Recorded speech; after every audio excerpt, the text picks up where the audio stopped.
Here's our key lesson this morning. It is the key idea in the talk. Our unconscious agreement to identify with the pain of any negative state, including the usual anxious rush to escape it, is one of the ways our false nature suffers in vain to prove to itself that whatever self it imagines and then pretends to be is in fact real. If there's one thing that should be perfectly clear to all of us, not just here, but around the world, it's that something has gone terribly wrong.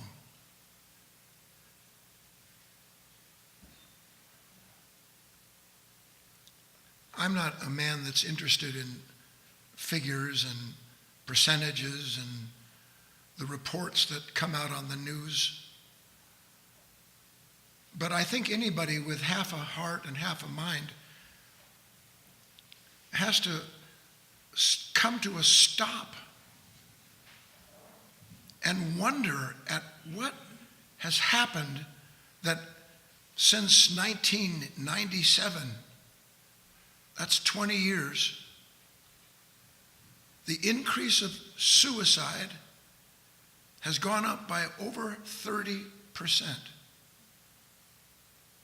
That's unparalleled in history. And that isn't even to mention the opioid crisis. The conditions that are pulling society, individuals' lives apart, where absolutely nobody has any answer whatsoever for it. None. That's why I'm urging you to stay awake. Because either what we're going to look at today is personally actionable or it's perfectly useless. We've become a society content with platitudes, with broad, sweeping answers that do everything save for one thing, which is to bring you and I directly into the problem. The solutions are always things that one should do.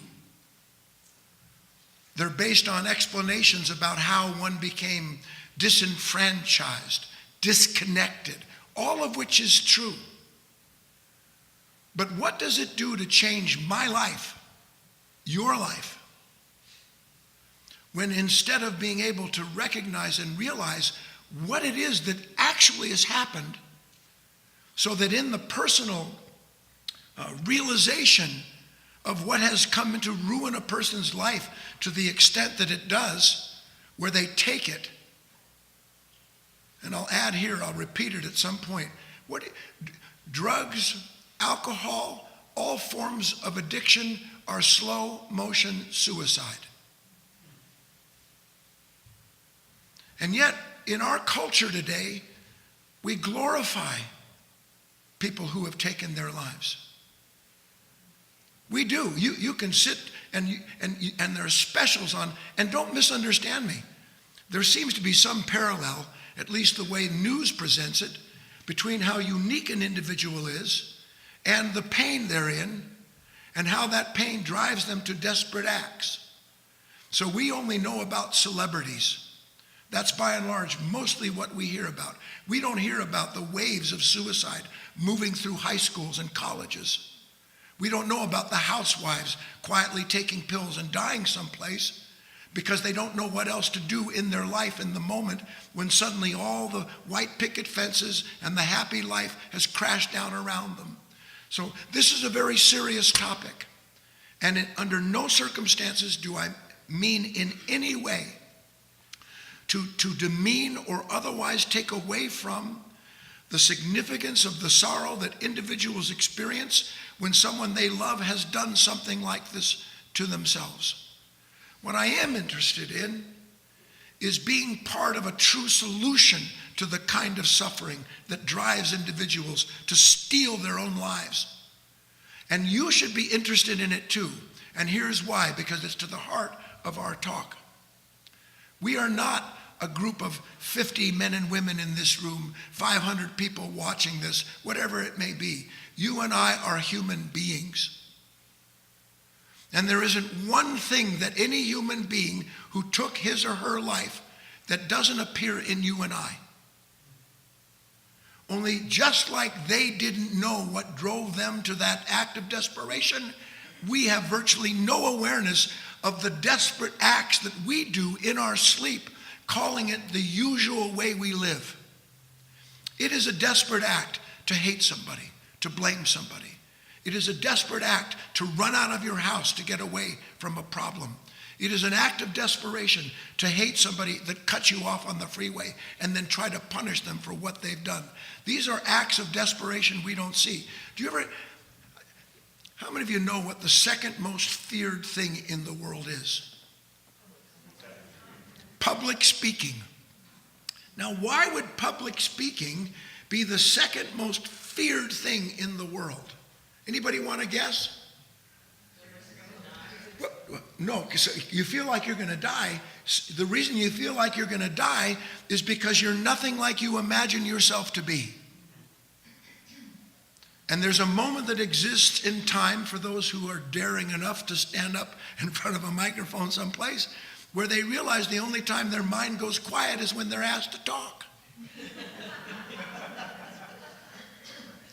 And that causes panic. So we're going to look at this in a very broad and hopefully meaningful way so that when we're done, I have an exercise, a way in which we can begin as individuals to do the work we need to begin changing our nature. If we change our nature, it isn't a platitude, then everyone and everything around us, people that in your life may be already teetering on the edge of some desperate act, and I'm not talking about taking their lives. That's the culmination of a consciousness set against itself so extremely that it doesn't know what it's doing. I'm talking about men and women in your life that you're enabling now. Do you understand? Nobody gets to the point of taking their own life that wasn't enabled by this world. Period.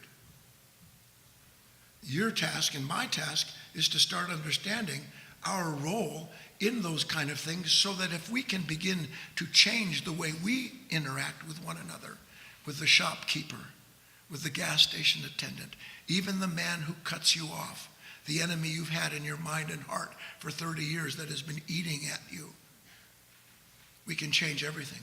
Take a nice deep breath. Let's get into this. I want to tell you a short story to help set the stage for the broad picture that we're going to take. So imagine a father, a good father, who himself has had a certain number of experiences. And in those experiences, he's learned something about himself that he knows is so valuable, but that you can't directly teach to a child because the child can't relate yet his or her experiences to the lessons that an adult has had. What are the majority of the lessons that you've had that if you could pass them along to a child, you would? I know for myself, I hope I don't get too far off track here because I have so much I want to tell you. I never knew my father's pain. I didn't have a clue. I didn't know what it was like to be 65, 70 years old. I didn't know what it was like to feel responsible for other people. I didn't know what it was like to have become someone that takes all of his life's energy to prop up so that he can continue to profit from the image that he produced over time. I didn't know any of it. I did see him drinking himself into unconsciousness. I did watch all around me because, for what it's worth, so you know I'm not just pontificating, I grew up in the midst of all that this world calls glamorous. My mother and father, we lived in a world where, because of my father's profession and what he did, Everyone that I knew growing up were the children of the most famous celebrities on the planet. That's where I grew up. And even as a boy, I was able to recognize there is an extraordinary disparity here. Something doesn't make sense. Why is it with all that these people have, is everybody so dysfunctional? I didn't know the word in those days. I thought crazy, angry, fearful, uptight. That's the best word, just uptight. So we're going to look at this through this little story. The father wants to teach his son a lesson. And the father knows something already, meaning he's been through things and he's seen things. And he takes his son to go see a stage show, a presentation of Schindler's List. I don't know if there was ever a stage show of it, but let's just imagine there was. Now, I don't know if you know anything about the book or the film or the stage show, but the central character, as is true of every character that goes through a true transformation of their nature, you see his character go from one type of character to another. Now, his father takes him to see this, and the boy is moved. Even a 12-year-old can be moved by an act of sacrifice on the part of a person, act of kindness and generosity.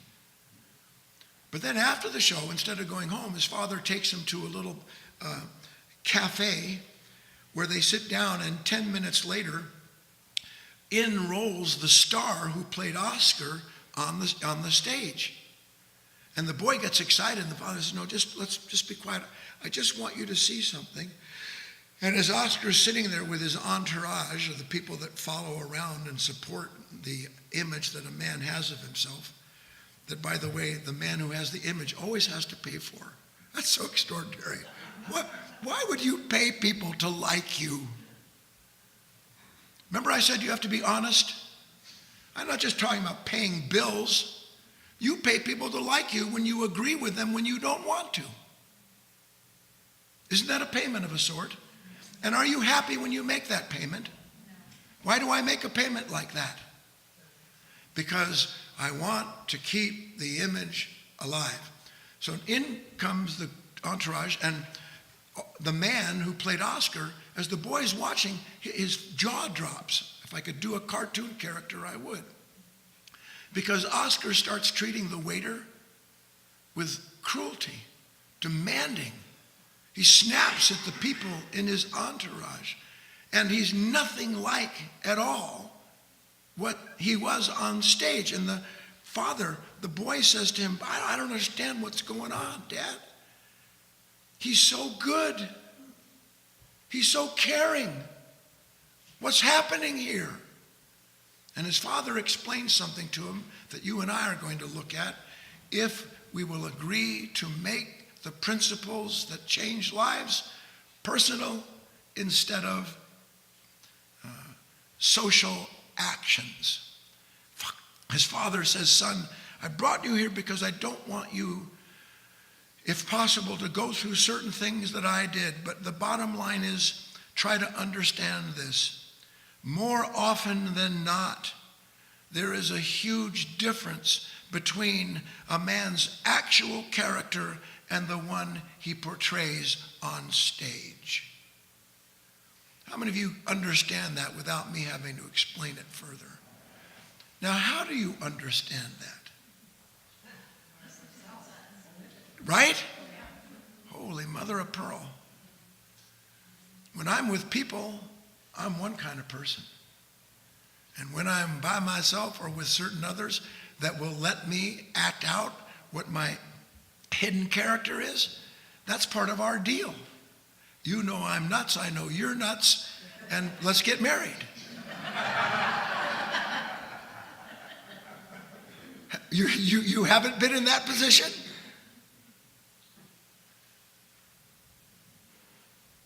There's a difference between a man's actual character and the one he portrays on stage. Now take a deep breath.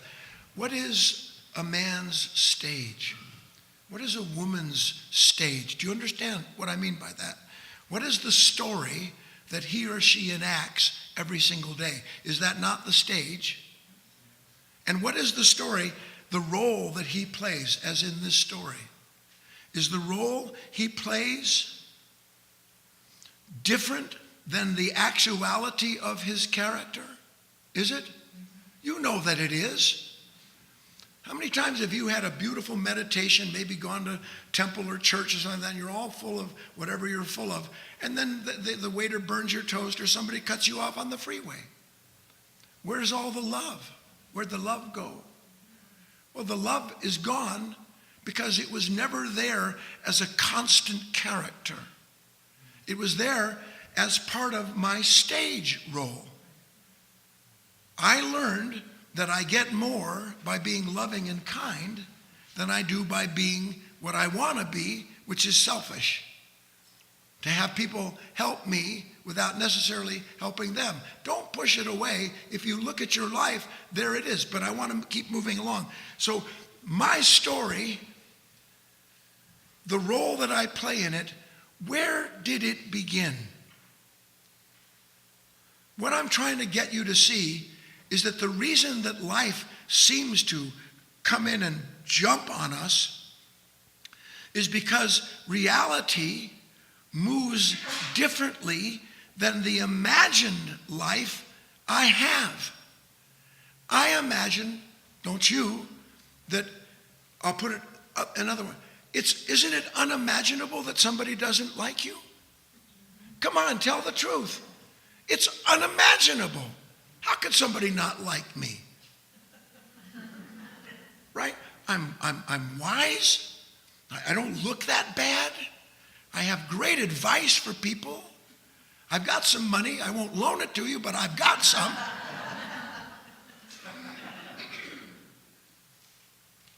I'm responsible. It bothers me, but I'm responsible. I don't really understand why I have to take care of other people, but I do it. Because why?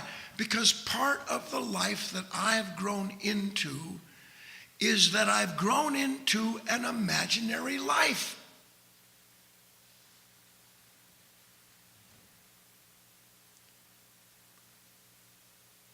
The part that I play cannot be separated from the story that I'm the main character in. Do you not see it? And the thing that's so critical here to understand is the struggle, no matter what form it takes, hating to get up and go to work, resenting the fact that you have to do something every day or every other day or once a week.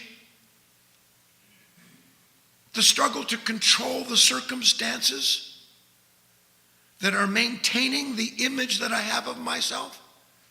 All of this activity goes to hide a certain fact that part of the way in which this image, this story, this dream that I have unknowingly dreamed myself into, it's validated by my pain. Isn't it? My suffering proves to me that I am what I've pretended to be. I suffer over the things that I suffer as I do because when situations come, they run headlong the story of life, which you can't change the way a moment unfolds. It runs headlong into my story. And the minute that happens, there is an extreme disparity, an inequality in that moment of life. There is what's happened, and there's the me that says, no, I don't want that. The me that says, no, that's wrong. This shouldn't go down that way. But here it is, it went down that way, and all I have is this argument inside of myself that says it shouldn't be like that. Now, when that disparity reaches a certain point, what does a man or a woman turn to in order to reconcile this extreme conflict between what's happened and the me to whom it's happened? What does a man or a woman do? Try to change conditions. I get busy either trying to control the condition, or I take a drink, I eat something, I make a plan, I come up with a new hope in something seen, so that essentially what I do is that the moment of pain that is born out of a pretense that I live, I meet it with another pretense. Do you see it or not? Look, do you know that any time you've gotten into trouble, the reason you got into trouble is because you thought yourself into it? Nobody wants to admit that, but that's a fact. I am living this moment, the summary of all that I have brought to bear. Everything about me has produced this very split second and my experience in it. If my experience in it is painful, unhappy, regretful, resentful, I must see that this moment cannot be separated from the self that generated it, period. And this is something we don't want to acknowledge, because when the pain of a life event comes along and runs into the image we have of ourselves, instead of recognizing, you know what, the pain is actually a wake up, a call saying, hey, Guy, do you see your complicity in this moment? You imagine that if you could become the greatest XYZ on earth, that everything would be perfect. And then something comes along and says, well, you can have a little bit of the Y, but X and Z are gone. In that moment, I'm in tremendous pain. But is the pain my pain, or does the pain belong to a nature that had to imagine a life in order to have a life? You following me? So what we're looking at here is that when this disparity appears, slow down everybody, we'll take a nice deep breath. You understand what I mean, the disparity? When that appears as it does, part of its appearance is to reveal a dependency that I have. Think with me. How many of you think you're dependent on people thinking that you're special and powerful and whatever it may be? You know that you are. The way you know that you are is you're starved for approval. Approval is the validation of a pretense nature. Seeking approval is looking to validate a pretend self, period. Your real self doesn't need to be validated by anything. So this instantaneous disparity produces an immediate sense of, oh, something is going to be taken from me. That's the dependency, an attachment to an image, to an idea, to a possession. Something's going to be taken from me, but I can't change the condition. So what I have to do is change my relationship to the condition. And I do that by imagining another outcome. A time down the road where I'll get all this worked out and I won't have problems anymore.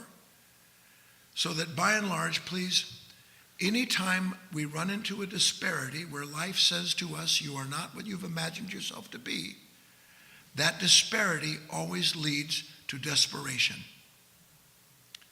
Disparity always leads to desperation. Have you ever been desperate to get somebody to see your point of view? I can speak for myself. It's not very flattering, but I don't care. In my early days, 15, 16, 17 years old, I'd be in what I thought was a love relationship with somebody. And if they disagreed with me, I would not stop talking to them until they submitted. Have you ever done that? Just, okay, finally, okay, you're right. Because I can't take the pain that you're in and you're putting me in. So please stop explaining why you're right. Anytime you have to explain why you're right to get rid of a pain, it is a character on stage trying to support his role by beating the audience into agreement with him. So here's this very important point in our study of why a person destroys themselves. They do so because they're desperate to keep something in place. And when they can't keep something in place, there's only a certain amount of things left for a man or a woman to do. And one of them is to begin the slow process of suicide, or to just out and out think to themselves, if you'll follow me now, that desperation is in fact the result of a perception on our part that we are inextricably trapped in some condition. Can you see it? Inextricably trapped. I'm in a body that doesn't work anymore. I'm in a job that I don't want to keep doing it, but I've got, people, and besides which, who would I be if I couldn't afford the things that I have? Meaning, how would my role be supported if I didn't have the possessions to prove that I am who I've imagined myself to be? Do you see this with me? So this desperation always includes the idea on the part of a person that somehow or other they are trapped. I know and have read some of these things, and I'm not going to, well, maybe I will. Kate Spade, Anthony Bourdain, in the last 10 years, longer, some brilliant people.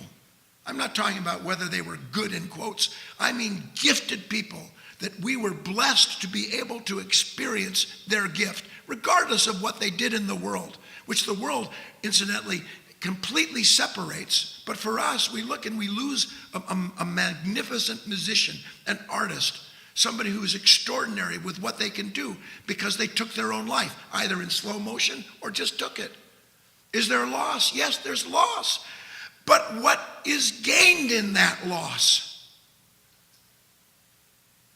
How am I changed by what the world loses? And I must be changed by what the world loses, or the loss has been for nothing, if you can see it with me.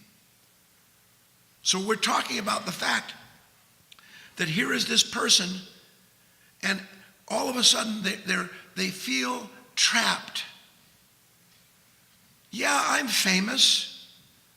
Yeah, I have a lot of money. Yeah, people really like me. Or I'm nobody and I live a nothing life.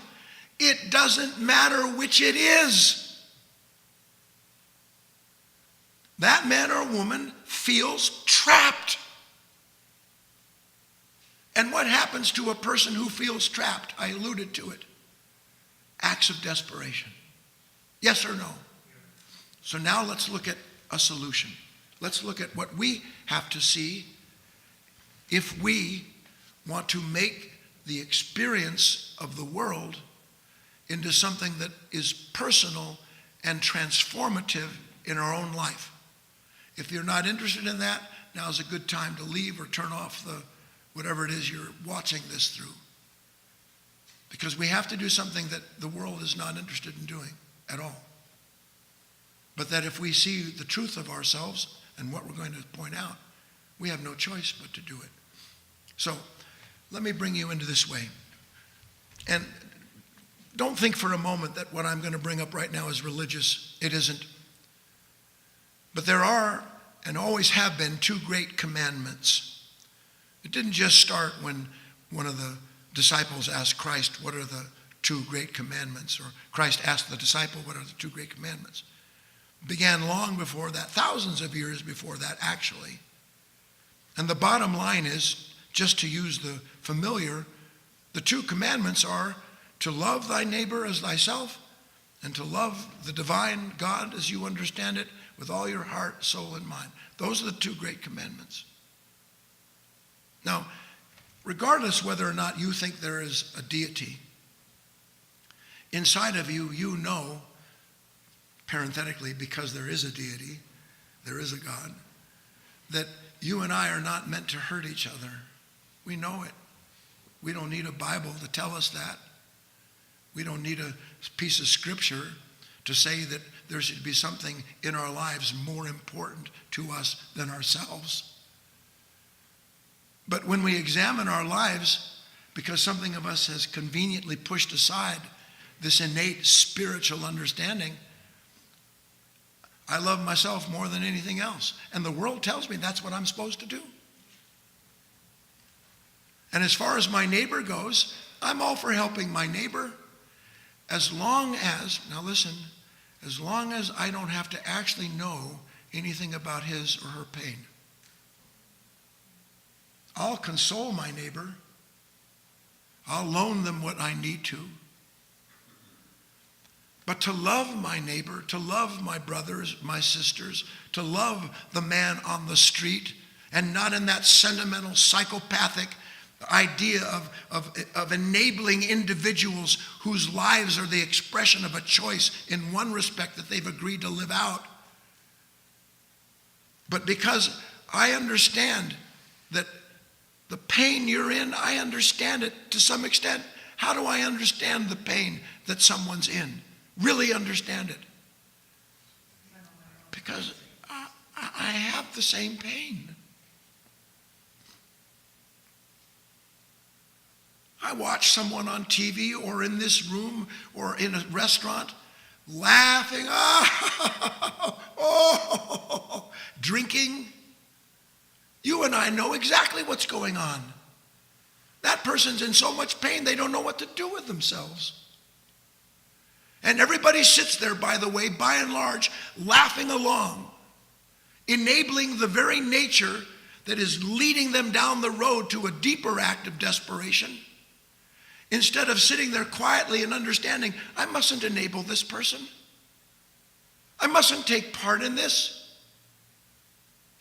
Because if I do, I'm somehow agreeing that the act of avoiding that person's avoiding their pain is actually going to produce a change in that person. It doesn't change the person. What does it do? It locks them into a desperate pattern that requires more and more ways to avoid the pain that they don't know what to do with, and that as long as I'm unaware of the pain they're in, I don't know what to do with. Now we're getting to the heart of this a little bit. You able to stay with me? The truth is we don't know how others suffer. We don't know how others suffer. In one way or another, even though we are slow to admit it to ourselves,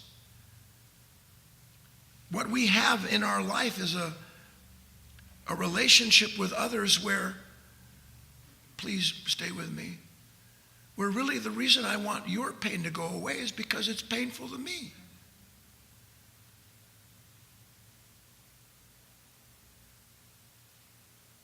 I don't understand your pain yet. And the reason I don't understand it is because I treat you the same way I treat my own unhappiness. I just try to put a Band-Aid over it. I try to find a platitude, some words of consolation, a promise down the road where things will get better. You'll see. How many times do you think people, if they had any decency to them at all, spoke to someone who was headed down that dark road and told them things will get better, but you have to do this and you have to do that? And in the meantime, staying in relationship with them in such a way that enabled them, because it allowed them to keep you and I at whatever level it was, involved in the role they were playing, born out of what they imagined life should have been and didn't turn out. Oh, I can't tell you from personal experience, I can't tell you growing up, the children of the celebrities, the people that I knew growing up, how every last one of them had a reason for why they were the way they were. My parents were that. This happened to me. You don't understand. On and on and on it goes, where basically what they're saying is life did not turn out the way I imagined it would.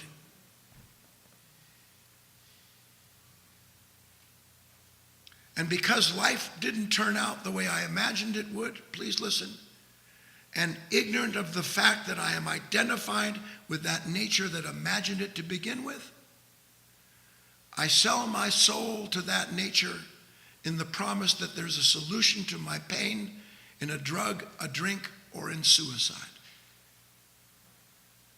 In the end, the only way out of the trap is just to end it. That's what happens, regardless what the trap seems to be. And I'm taking great pains to try to show you how universal the trap is. Let's look at it for a minute together, can we please? How many of you ever eat food when you're not hungry? Why? Is it because you're happy? It's to console myself. I need some comfort. What about a drink or a drug? What about calling somebody and dumping your negativity on them because life didn't go the way you wanted it to? What are all those acts? They are acts of desperation, little acts. Look, we're not judging ourselves. There's no judgment here. Little acts of desperation. I like to play golf. When I hit a bad shot, do you think I go, oh boy, that was great? Do you? I don't. I understand that when the negative reaction comes up, that the negative reaction is in fact trying to prove to me that I'm different than I play.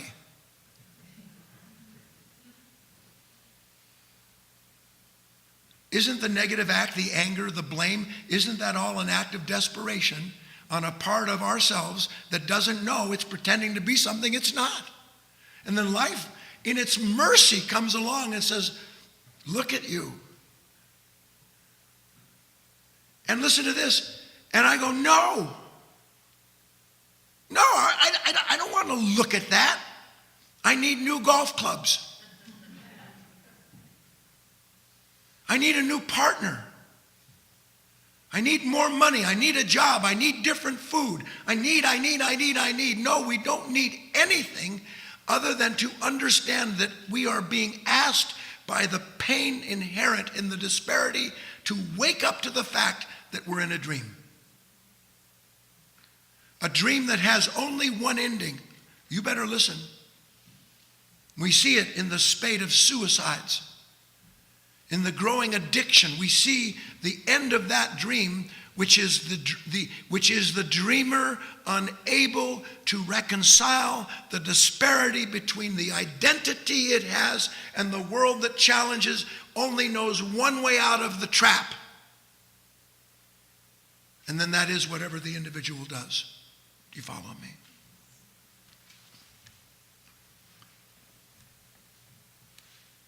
Still here? So it brings us to this point. You need to do some extra work now.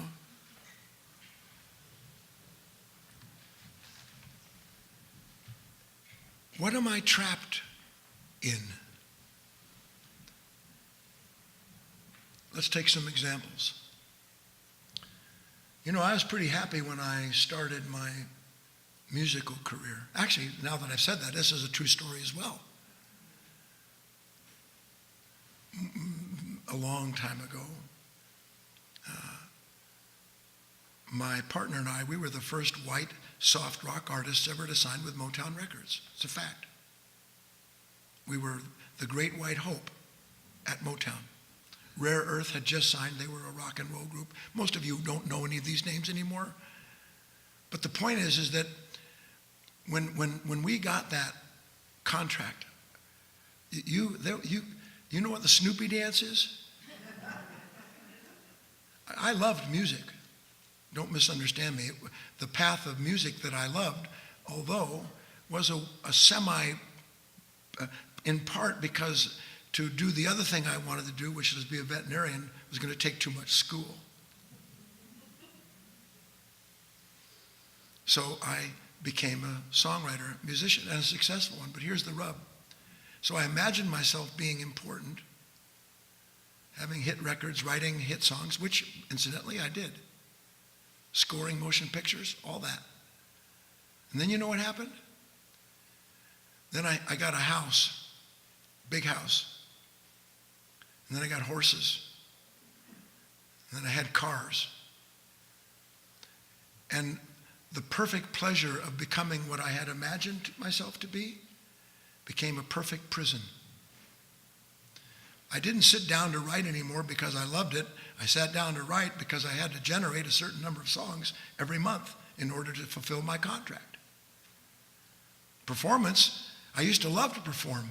Now I had to go perform in order to keep the publicity people happy. Are you getting this? So the image that I have of myself turned out to be a prison. But was the prison the fact that I owned a house, that I had responsibilities, blah, blah, blah? Was that the prison? Or was I a prisoner of an image of myself that I wasn't willing to die to? and unwilling to die to the image of myself, as most people do.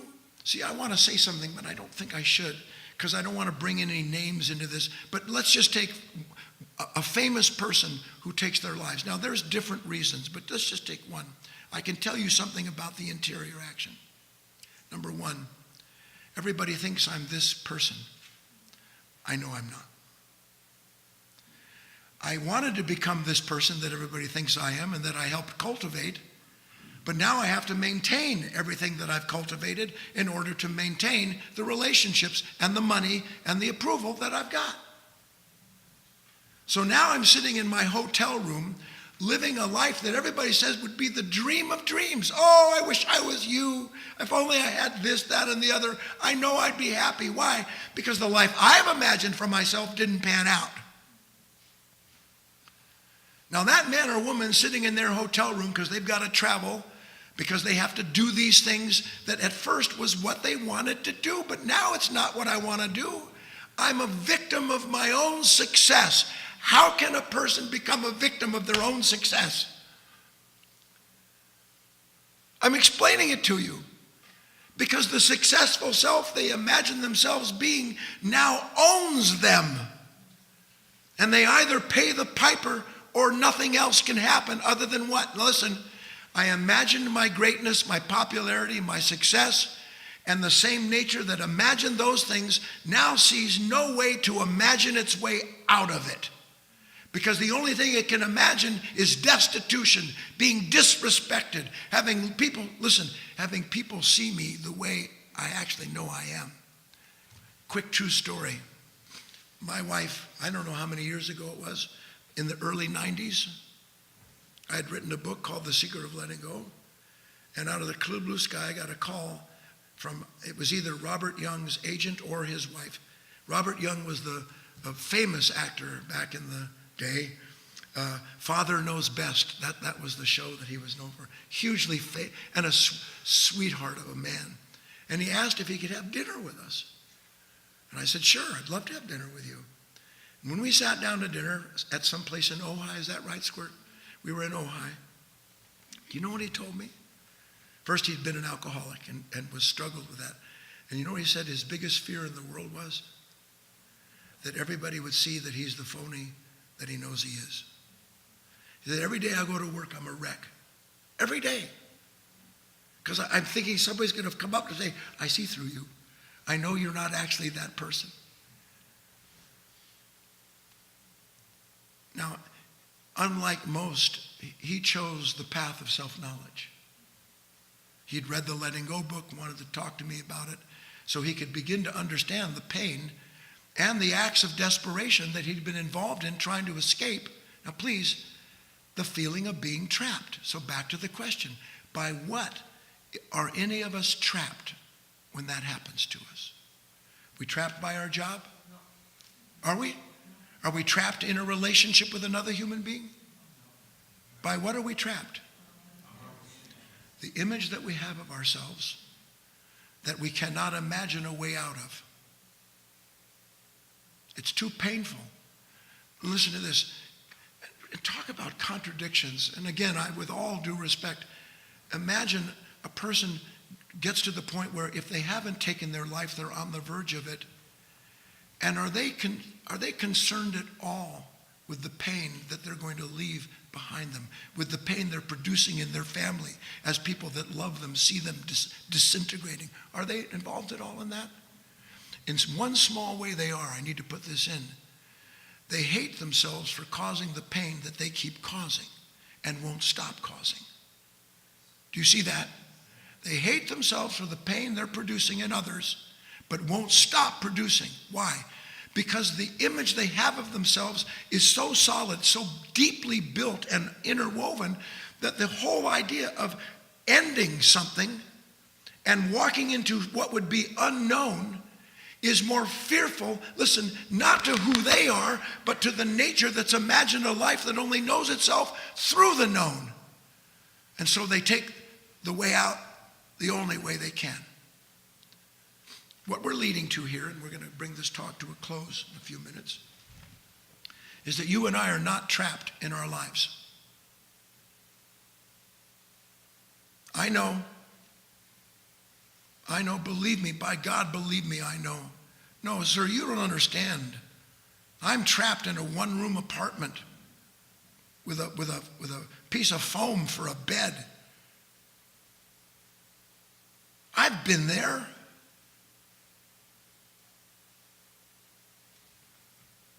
You're not trapped. But there is something inside of us that wants to feel that way because it validates the image of freedom that we came into this world and picked up from a society that doesn't know anything about it. The dream that you can't live out isn't your dream. It isn't your dream. You were infected by a dream. Not that, I don't want to throw the baby out with the bathwater. I loved music, but part of the love of music was corrupted by a dream of becoming a great musician. And the moment that exchange takes place, the love is replaced by the longing to be someone instead of understanding, to the point of this, a child. Here's a child. Anybody here remember when they were kids? Most of us don't. As a kid, I looked out and I loved animals. For me, I loved animals. I wanted to be a vet. Some of us look out and we see firemen or soldiers. We see people in uniforms. Whatever it is that we see a musician. And something in us goes, I'm attracted to that. And it's natural. I'm attracted to that. Why am I attracted, incidentally, to an athlete or a musician or a performer? Why am I attracted to that? To math? To plumbing? Why? Because something in my essence, something that I came into this life with, understands without using words that there is a relationship that can be involved here with this thing that I love, this skill, this craft, this power, that if I could learn about it, I'd grow. I would know something more about myself. Now here's the rub. I would become something more than myself. Real love has no becoming in it. Real love has no becoming in it. When you love something, there's no wanting to become someone or something. You are made into someone through that love. You are a oneness in that love because the observer and the observed share something. But that becomes corrupted. So that, as I stated, the longing of love for music turns into the need to keep in place all that makes me a successful musician. And my life's over without knowing it. So I ask again, am I trapped? The child imagines these things and gradually moves into, from a wish to perfect a part of themselves, into a performer who believes unless he can get people to believe in his performance, he's lost out. So we move in a way in which something inside of me starts to live the image that identity depends upon instead of simply being myself. The trap is the image and the identity that cannot escape it, save for acts of desperation. The solution is to be myself. Now that is not an empty platitude. Here's what it means to be myself. Take a deep breath. 5 minutes to go. How many of you know that when you're in pain, unhappiness, some kind of stress or anxiety, that your first response to any form of psychological pain is to push it away? Yes or no? In fact, part of the imagined life is that there's no pain in it. Isn't it? Didn't you grow up, and boy, mom and dad, they're suffering. These people are suffering. When I grow up, I'm going to have all my ducks so lined out, not one bit of pain in my life. You'll see. Then we imagine a life without pain, which, by the way, doesn't exist. But the pain that we imagine not living in is, in fact, the source of our pain, because now life comes along and says, Guy, the whole of you includes the need to be different. The whole of you requires change. That's what the whole of you is. The whole of you is part of creation. The whole of you is part of creation. And in order for creation to fulfill my purpose, not imagined but actual, requires that I meet moments where what I have dreamed I want to be, where something I'm attached to and identified with, is challenged by life. Life doesn't come along and say, hey, this is great. Everything you're doing is perfect. How many of you know that if God showed up and said to you, everything's perfect, it wouldn't be God? Do you understand? You know that. But the real God, if you will, what is divine, actually is perfect. And the perfection of that is showing you and myself where we are out of order with that order. And that's what pain is. That's all pain is. Pain is a recognition on a part of us, whether it's physical, emotional, psychological, the recognition that we are out of order. And the way to get back into order isn't to imagine an order that should be blamed for our pain. Do the sentences get out at all? I'm in pain. My solution to pain is a desperate act of blaming, finding something to gain. That's my solution. But is that really I? Or does that belong to a nature that doesn't want pain? Here's the exercise. It's very simple in a respect. To be myself instead of the self that has imagined me into existence, to use those words, requires that I accept willingly that which comes to me in the moment it comes. Famous scripture passage, not my will, but thy will be done. And in the acceptance of that moment, I am going to find myself aware of that moment because there's pain there. I didn't know that I thought everybody should throw themselves at my feet. I didn't know that I believe that the freeway should only have one car on it and it's behind me at all times. But when life brings those moments, pain appears. What are we trapped in? A dream? Yes or no? An image?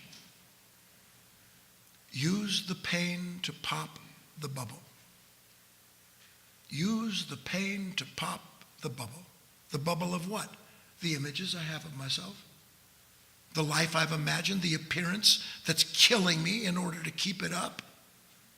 Use the pain that appears in the moment when life itself challenges the story that an unconscious nature has developed and that you have accepted a role in. Use the pain to pop the bubble. Now here's what that means simply. Suddenly I'm anxious.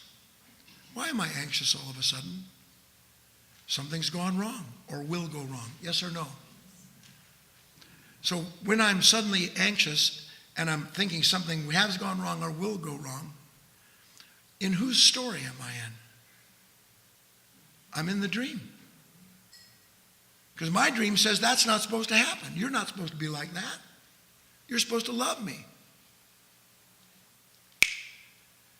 Use the pain to pop the bubble.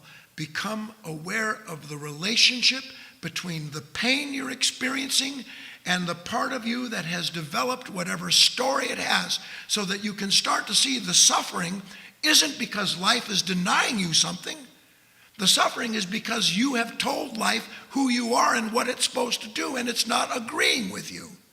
The more you can see the relationship that is born in this dream between the self that imagines its life and the fact that it can't keep it in place, the more you will begin to transcend that identification that, as it is challenged by disparity, leads to desperation, and all acts of desperation are the futile attempt to protect a sense of oneself that cannot be protected.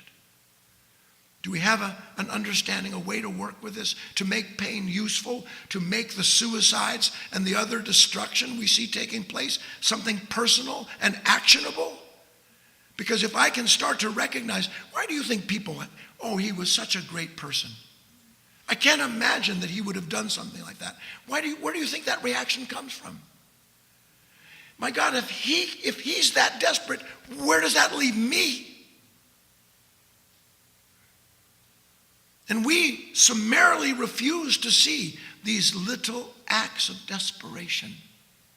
agreeing to say yes when we want to say no, fishing for a compliment, trying to find something that will validate what we say is important when it's been challenged by something passing.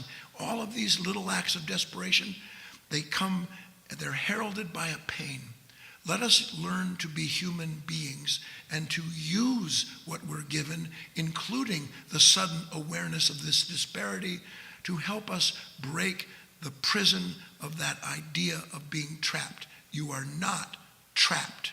The more you understand the nature of the trap, the freer you will find you have always been. I don't want to leave us, you and I, together here today without touching on a particular point that I couldn't go on during the length of the talk, but now I want to cover. First, a kind of inclusive statement for you to ponder. An imagined pain is actually worse than a real one. An imagined pain is actually worse than a real one because there is no solution to an imagined pain except for imagined relief. Our pains, any of them, have real solutions. But in order to come upon a real solution to this disparity and desperation and the dark states that attend that dream, I have to be willing to meet that pain. Now, I said an imagined pain is worse than a real one because I want you to understand that imagined pains feel real. We're not saying that you're not in pain. A hypochondriac, how many of you know what a hypochondriac is? It's a chondriac that moves at hyper speeds. A hypochondriac feels the pain, feels the fear. There's no question about it. And if you extrapolate all the way out, you see that eventually that person actually winds up inducing conditions that validate the feeling they had. So when we have a pain, for instance, I'm not enough. I'm inadequate. I'm trapped in this position, this pattern. There's a pattern. Drugs, alcohol, quips, sarcasm, cruelty. I'm caught. That pain is a real pain. But it is based in an imagined world. That's the difference. We are afraid of a pain that we imagine is going to get worse if we become conscious of it. Because the pain nature wants you to believe that so you don't challenge the grip it has on you, so that it can lead you ostensibly down a dark road to an eventual demise of some kind. When a man or a woman is addicted to drugs, alcohol, addicted to thoughts.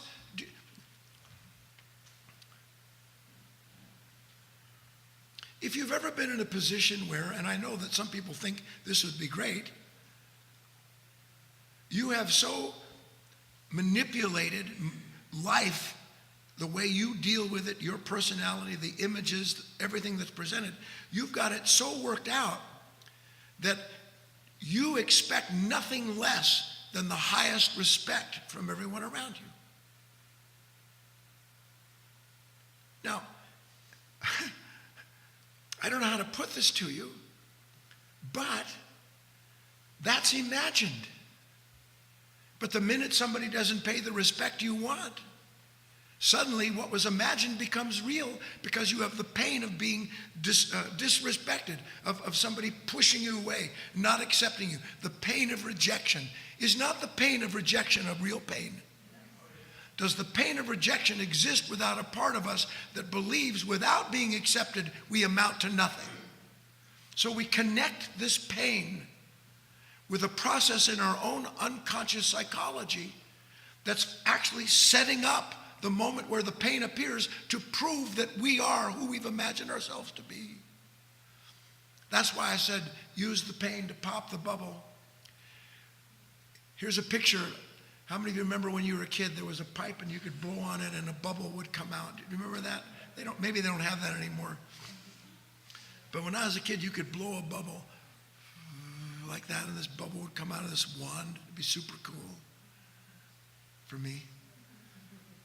My dog loved to chase the bubbles.